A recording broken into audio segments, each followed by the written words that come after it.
Tarde, pero os puedo asegurar que no ha sido mi responsabilidad, aunque últimamente los políticos son culpables de todo, incluso de que no salgan los aviones en tiempo y real. Pero lo cierto es que a estos jóvenes que han recogido la Compostela les quiero agradecer que hayan decidido venir al Camino de Santiago, porque el Camino de Santiago es el camino de Europa. Los gallegos hemos hecho muchas cosas sin darnos cuenta, muchísimas. Cuando se escriba la historia de los pueblos, verán lo que hemos conseguido. Menos de 3 millones de ciudadanos, que todavía estamos allá. Pongamos que haya 5 millones de gallegos en el mundo, o más, porque depende cómo se cuentan los nietos. Pues bien, tenemos un idioma propio. ¿Cuántos pueblos con 5 millones de personas tienen un idioma que haya pervivido durante 21 siglos? ¿Cuántos? Muy pocos.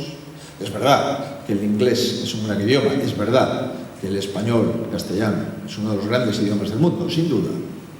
Pero tener un idioma que además es un puente entre el castellano, el español y el portugués es una gran conquista. Un idioma además que vale para entendernos con los 250 millones de ciudadanos que hablan portugués en el mundo. El mundo de la lusofonía. 250 millones de ciudadanos. Los brasileños todos, los portugueses, los mozambiqueños, los angoleños. Eso pocos pueblos lo han conseguido. Los gallegos mantienen un idioma 21 siglos después. Segundo, esto de la globalización, esto de decir que ya todo el mundo pertenece a todo el mundo y está en cualquier lugar, ¿quién lo ha conseguido? Los gallegos. Estamos en todo el mundo. Vamos a celebrar la última semana del mes de mayo en Cuba, en La Habana. Vamos a celebrar la reunión de todos los centros gallegos, más de 150 centros gallegos, de todos los continentes. Allí estaremos los gallegos, porque creemos efectivamente que el mundo no es solamente un lugar de nacimiento, es un lugar donde se ha de vivir y se ha de conocer con la mayor intensidad posible. Por lo tanto, idioma propio, precursores de la globalización y 3, precursores de la Unión Europea. Desde el siglo IX, millones de personas han venido peregrinando a Santiago. Han venido haciendo los caminos de Santiago desde el norte de Europa, el centro de Europa, el sur de Europa. Han llegado andando a caballo, igual que vosotros habéis hecho al menos 100 kilómetros para obtener la Compostela.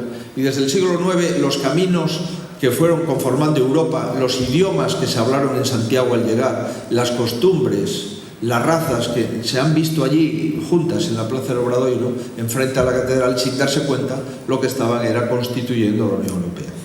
Lo que estaban era constituyendo la unión de todos los europeos. Y otra vez vuelve a aparecer la historia de Galicia. Otra vez vuelven a ser los gallegos los que conforman y los que suman a todos los europeos que, peregrinando a Santiago, iban conformando y viendo que las personas que vivían en Francia, en Alemania, en Portugal o en Italia o en Austria o en cualquier otro lugar de Europa eran personas que tenían sentimientos comunes y tenían problemas comunes y querían también prosperar de forma común.